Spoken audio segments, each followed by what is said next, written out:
as someone with high functioning autism, it's not that I forget that I am autistic, it's that I just mask and cope and find ways to, I guess, manage, like just manage my symptoms or manage my neurodivergence, for lack of a better way of saying it. But then there comes this like crash out moment where everything just piles on top of itself and piles on top of me, actually. And I just can't. I just can't. I can't function anymore. I can't mask. I feel so utterly overwhelmed, and I just can't. And being a parent and being high functioning, oh my gosh, there's like a gopher currently making a hole. Oh my gosh, that is so cool. That is so cool. I've never seen that in action. Let me see if I can show you guys. This is so cool. Look at that. Look at that little guy. Is that a prairie dog? I'm honestly not sure what it is. Let's see if the little guy will come out. That's a perfect spot though, because the water tank is not too far from there. There it is. Popping his little head out. Oops, I've been looking at it in real time and I didn't realize my camera was panning a different way.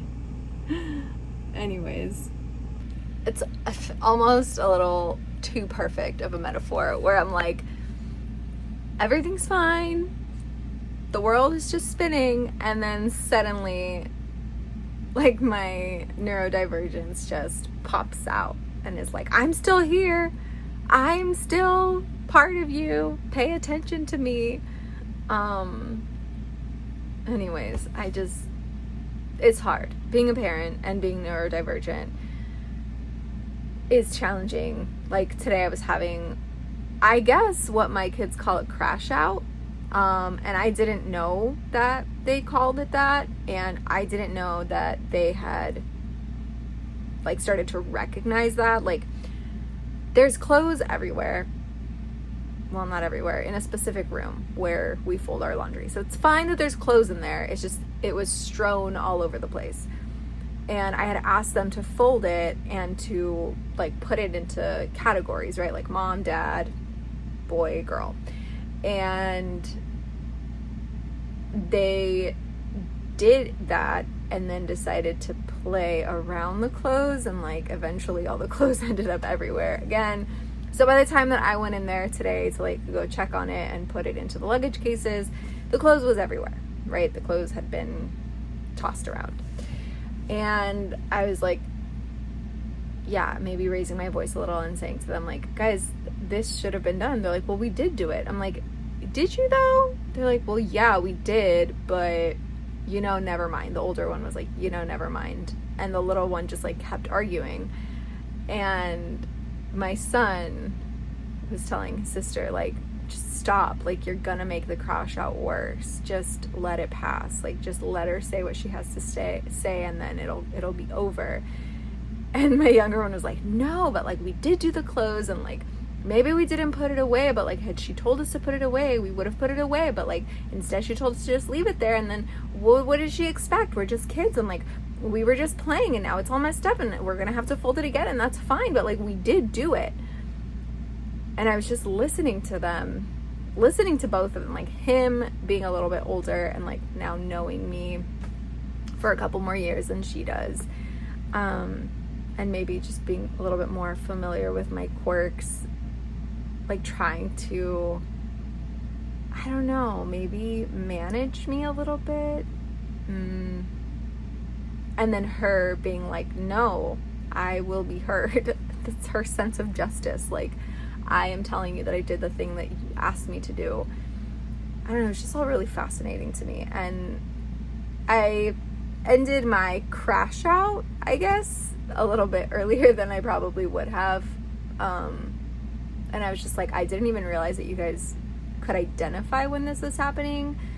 I didn't realize that I was even behaving in this way.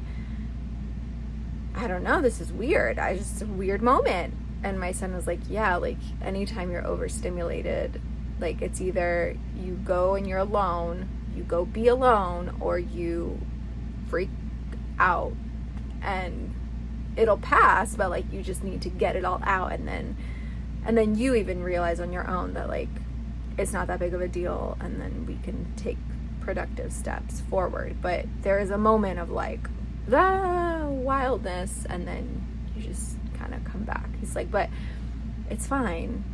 And I was like, well, I don't think it's fine. I mean, it's fine in the sense that like I need to learn to manage and cope, but it's not fine if there's like yelling happening and like I'm taking it out on you guys. I could just like go be alone and scream. I don't know why I'm sharing this with you guys, but it's kind of lonely is what I'm trying to say. It's kind of lonely, like,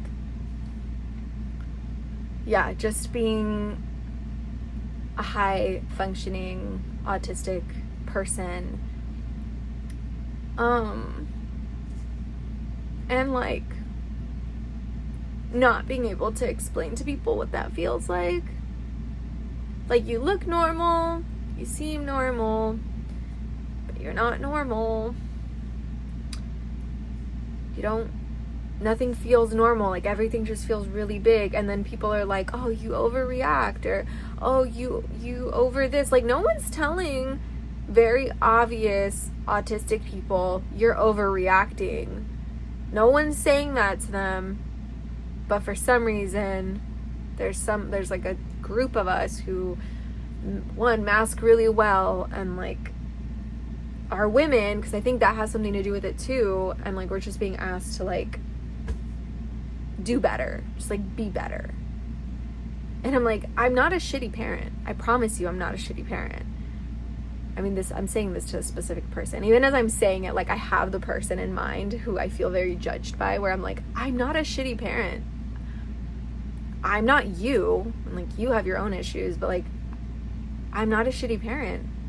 When I'm around you, I just become a shitty person because you overstimulate me. You overwhelm me. My soul does not connect with your soul like that. Like, I don't know. Am I allergic to you? Maybe. And like me having my own special needs, like I can be very physical with my children, like in a positive way, like positive physical touch, hugging and, you know, tickling and that kind of stuff. But if I am overwhelmed, if I feel like I'm being watched,